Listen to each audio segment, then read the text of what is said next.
Court అసలు Hyderabad central university ఆ భూ వివాదంలో మీరు మరికొంతమంది చాలా సీరియస్గా ఫైట్ చేస్తున్నారు కదా.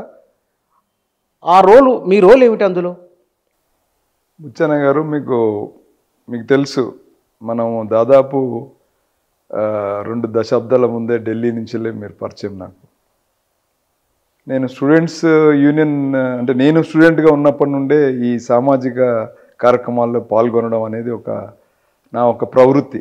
నేను బై ప్రొఫెషన్ ఫార్మసిస్ట్గా ఉన్నప్పటికీ కూడా నా ప్రవృత్తే ఈరోజు బాగా పాపులర్గా నన్ను డ్రైవ్ చేస్తున్నది. అది అదర్ ఫేస్ ఆఫ్ ఇట్.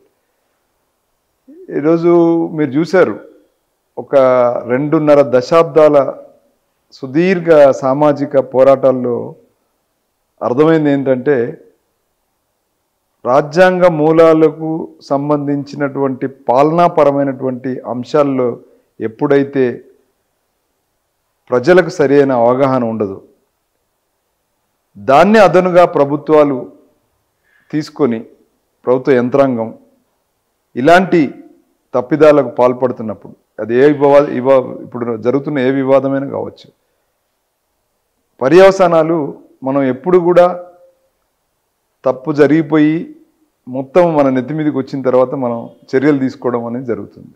దానివల్ల చేతులు కాలినాక ఆకులు పట్టుకున్నట్టు మనం సాముతుంది. ఆ రకమైనటువంటి వ్యవహారంలో మనం ఇప్పుడు మరొక అంశం ఈరోజు మీరు చూశారు. గత 2.5 దశాబ్దాల్లో ఎన్నో ఉద్యమాల్లో జరిగిందే ఈసారి కూడా జరిగింది.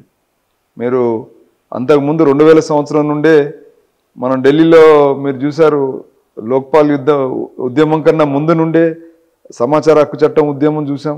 అంతకుముందు అవినీతి వ్యతిరేక ఉద్యమాలు చూసాం. ఈ అన్నిట్లలో మనం తెలుసుకుంది ఏంటంటే, ప్రభుత్వాలు తెలియక చేయడం కాదు, అన్నీ తెలిసి ప్రజల్లో ఉన్నటువంటి అమాయకత్వాన్ని లేదా దాన్ని ఏ రకంగా వాళ్ళ యొక్క పార్టీ ప్రయోజనాలకు ఎక్కువ వాడుకొని ప్రజా ప్రయోజనం తక్కువగా వాడుకున్నప్పుడు జరుగుతున్నటువంటి సమస్యలే మనం ప్రధానంగా ఇవాళ మన ముందుకు వస్తున్నాయి. సుప్రీంకోర్టు ఆదేశాల ప్రభావము ప్రభుత్వ నిర్ణయంపై ఉంటుందని మీరు భావిస్తున్నారా?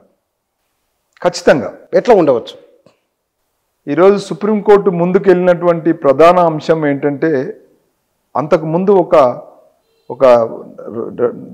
దాదాపు 15 రోజుల నుంచి మేము ఈ విషయాన్ని క్షుణ్ణంగా, అంటే 4th మార్చి రోజు ఎవరైతే ప్రభుత్వం ఈ కమిటీని ఒక బిడ్డింగ్ కోసము అనౌన్స్ చేసిన ముందు నుండే మాదొక సోషల్ గ్రూప్ ఒకటి ఆ గ్రూప్లో ఆల్రెడీ అప్పటి నుంచి స్టార్ట్ చేసిన ఇప్పుడున్నటువంటి వాటా ఫౌండేషన్ సంబంధించిన ఉదయ్ గారు కూడా మా గ్రూప్లో ఉన్నారు. వీళ్ళందరూ, అంటే వాటర్ ఫౌండేషన్ కావచ్చు, లేదా సేవ్ ఫారెస్ట్లు కావచ్చు, లేదా సేవ్ లేక్స్ కావచ్చు, ఇట్లా సివిల్ సొసైటీ ఈ ఒక్క ఇష్యూ కాదు, రెగ్యులర్గా మాకు గత కొన్ని ఏళ్ల నుంచి వెళ్ళి మా గ్రూపులలో ఉన్నవాళ్ళే వీళ్ళంతా కూడా. ఎందుకంటే మీకు తెలుసు, నేను మొత్తము ఎన్నికల నిఘా వేదిక దాదాపు 2 దశాబ్దాలుగా, ఈ ఎన్నికల నిఘా వేదిక అనేది ఒక అంబ్రెల్లా ఆర్గనైజేషన్, కొన్ని వందల ఆర్గనైజేషన్స్తో ముడిపడి ఉన్నటువంటి క్షేత్రస్థాయిలో పనిచేస్తున్న వాళ్ళు, రాజకీయాలకు సంబంధం లేనటువంటి వర్గాలు, వీళ్ళు ఎప్పటికప్పుడు అప్డేట్ చేస్తుంటారు. ఈ అంశానికి సడన్గా ఒక చేంజ్ ఎప్పుడు వచ్చిందంటే, 4th మార్చి రోజు ప్రభుత్వం ఎప్పుడైతే ఈ నిర్ణయం తీసుకుందో ఈ బిడ్డింగ్ కోసం, అప్పుడు మా సివిల్ సొసైటీ గ్రూప్స్ అన్నీ యాక్టివేట్ అయ్యి ఆ రోజు నార్మల్ సివిల్ గ్రూప్స్లో నుంచి మేము ఒక ప్రత్యేకమైన గ్రూపు, హెచ్సియు భూమికి సంబంధించినటువంటి ఒక ప్రత్యేకమైనటువంటి గ్రూపు ద్వారా మా మొత్తం గ్రూప్స్లో ఉన్న అనుభవాలన్నీ ఈ పర్టికులర్ అంశం చుట్టూ స్టార్ట్ అయింది వర్క్. ఆ తర్వాత మా అబ్జర్వేషన్లో జరిగింది ఏంటంటే, అంటే ఆ తర్వాతనే స్టూడెంట్స్ యూనియన్స్ కూడా ఇందులోకి వచ్చాయి. కానీ అంతకన్నా ముందు ఎవరైతే హెచ్సియు భూముల్లో వాటర్ గురించి, ఎన్వైరన్మెంట్ గురించి, పక్షుల గురించి, తర్వాత అక్కడ ఉన్నటువంటి వన సంపద గురించి పనిచేసేటువంటి వర్గాలన్నీ కూడా ఈ వాళ్ళకున్నటువంటి రాజ్యాంగ మూలాలు, చట్టాల గురించి ఎప్పటికప్పుడు అప్డేట్ చేస్తున్నటువంటి సందర్భంలో ఈ ఇష్యూ వచ్చింది.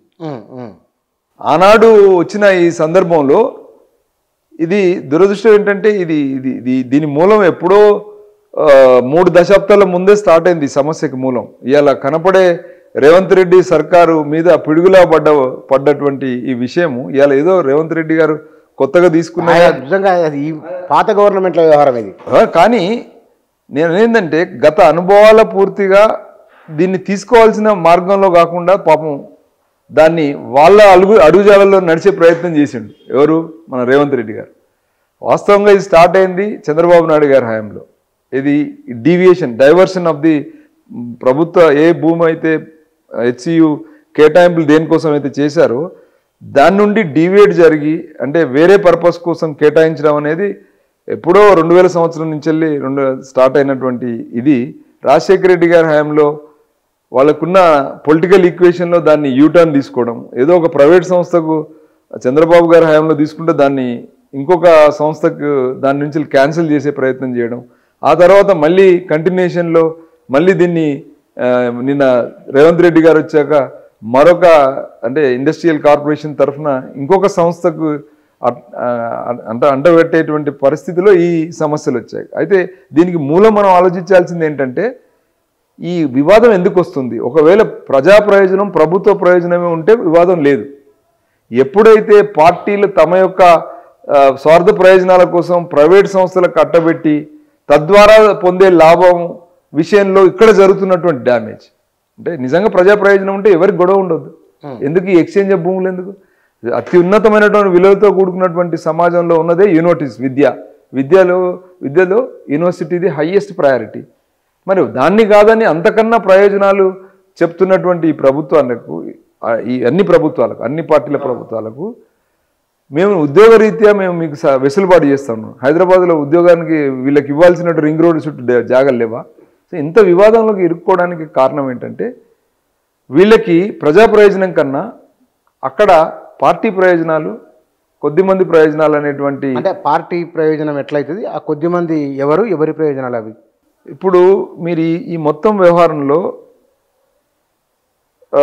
రేవంత్ రెడ్డి గారు ఒక పార్టీ ప్రతినిధిగా ఈరోజు ప్రభుత్వంలోకి వచ్చిన తర్వాత దురదృష్టవశాత్తు మీకు తెలుసు వాళ్ళ యొక్క ప్రభుత్వంలో ఆర్థిక పరిస్థితి చాలా భిన్నమై ఉన్న పరిస్థితి ఉంది. ఎందుకంటే మీకు వాళ్ళు మొదటి నుంచి కూడా ఆర్థిక వ్యవహారాల్లో మేనేజ్మెంట్ విషయంలో కొద్ది ఇబ్బందులు పడుతున్నారు.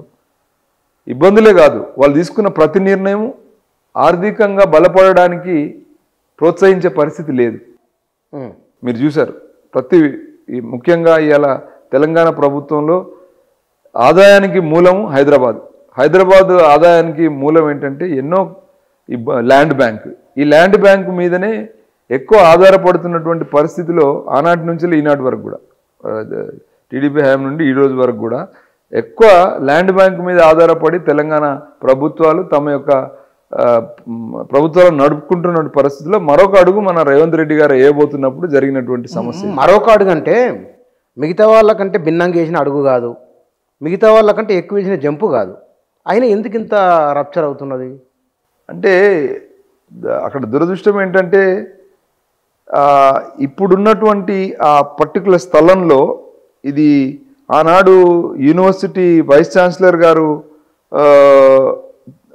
ఎప్పుడైతే కాంపౌండ్ వాల్ కట్టారో ఆ కాంపౌండ్ వాల్ను ధ్వంసం చేసిన తర్వాత అప్పుడే రియాక్ట్ కావాల్సినటువంటి ఈ యూనివర్సిటీ కానీ అప్పుడున్న కేంద్ర ప్రభుత్వాలు కానీ అప్పుడున్న సంఘాలు కానీ పట్టించుకోలేదు. ఈరోజు ఏమైపోయిందంటే రేవంత్ రెడ్డి ప్రభుత్వానికి కూడా ముందుకు పోతే నువ్వు వెనుకపోతే గొయ్యిలాగా ఉన్న పరిస్థితి చాలా స్పష్టంగా కనబడతా ఉంది. అయితే ఎప్పుడెప్పుడైతే ఇలాంటి పరిస్థితి వస్తుందో అప్పుడప్పుడు చిన్న చిన్న విషయాలు కూడా ఈ వ్యతిరేకం అవుతున్న పరిస్థితి కనబడుతుంది. అదే పరిస్థితి ఇలా రేవంత్ రెడ్డికి వచ్చింది. ఏమైపోయింది, ఆయన తీసుకున్నటువంటి నిర్ణయం ఇలా పర్యావరణ పరిరక్షణకు విఘాతంగా కలిగేది. అంటే రీసెంట్గా చట్టాలు అంటే ఇంతకాలం అది జరగకపోవడానికి కారణం ఏంటంటే ఈ కేసు చాలా కాలంగా సుప్రీంకోర్టులో ఇది రెండు ప్రైవేట్ పార్టీ మధ్యలో మరి హెచ్సియు మధ్యలో అయిపోయింది కదా అప్పటికి. అది మొన్న అయిపోయింది. కేసీఆర్ గారి ప్రభుత్వం అయిపోయిన తర్వాత ఇది పరిష్కారం అయింది. ఈయనకు అది కలిసి వచ్చిన అదృష్టంగా భావించి తీసుకున్నటువంటి సమస్యని తిరగదోవడం అనేది జరిగింది. ఎందుకంటే ఈ మధ్యకాలంలో దాదాపు ఒక 10-15 సంవత్సరాలు కోర్టులో ఉంది కదా, మనం కోర్టు చూసుకుంటుంది కదా అన్నటువంటి ఒక భావంతో నెగ్లెక్ట్ చేయబడ్డది. ఏదైతే నిజమైనటువంటి ఈ ల్యాండ్ టైటిల్ని ఓన్ చేసుకోవాల్సినటువంటి హెచ్సియు అడ్మినిస్ట్రేటివ్ విభాగం ఫెయిల్ అయింది ఫస్ట్. దానికి అనుగుణంగా రాష్ట్ర ప్రభుత్వాలు ప్రజా ప్రయోజనం కోసం ఇచ్చాం కదా, మనం ఎందుకు దీన్ని ఇంకొక ప్రయోజనానికి వాడాలనేటువంటి ఒక కనీస ఇంగిత జ్ఞానం లేకుండా వాళ్ళ స్వప్రయోజనాలుగా చేయడం రెండవ సమస్య. మూడో సమస్య ఏమిటంటే ఇప్పుడు ఏదైతే వీళ్ళు మళ్ళీ దాన్ని ప్రైవేటు సంస్థల కోసము జాబ్ క్రియేషన్ పేరు మీద వీళ్ళు అనౌన్స్ చేసినటువంటి పరిస్థితిని ఎదుర్కోవడానికి మూల కారణం ఏంటంటే ఈరోజు అక్కడ పర్యావరణ పరిరక్షణ సంబంధించినటువంటి యాక్టివిస్టులు మూలం ఇక్కడ మీరు గ్రహించాలా. ఇవాళ వీళ్ళు చెప్తున్నట్టు అంటే ఏదో పార్టీ బీజేపీ వ్యతిరేకించకపోతే మాకు ఈ పరిస్థితి ఉండకపోవచ్చు, లేదా బీఆర్ఎస్ ఈ పరిస్థితి ఉండకపోవచ్చు అని ఇలా చెప్తా ఉన్నారు కాంగ్రెస్ వాళ్ళు. ఇది కాదు, ఇది ప్యూర్గా యాక్టివిస్టులు అక్కడ ఉన్నటువంటి పర్యావరణ పరిరక్షణ కావచ్చు, వృక్షాల గురించి కావచ్చు, ఎవరైతే పనిచేస్తూ ఉన్నారో వాళ్ళు ఈరోజు ఇది ప్రధానంగా బయటికి తీసుకొచ్చారు. వాళ్ళకు తోడు స్టూడెంట్స్, ఇది మనం గ్రహించాలి.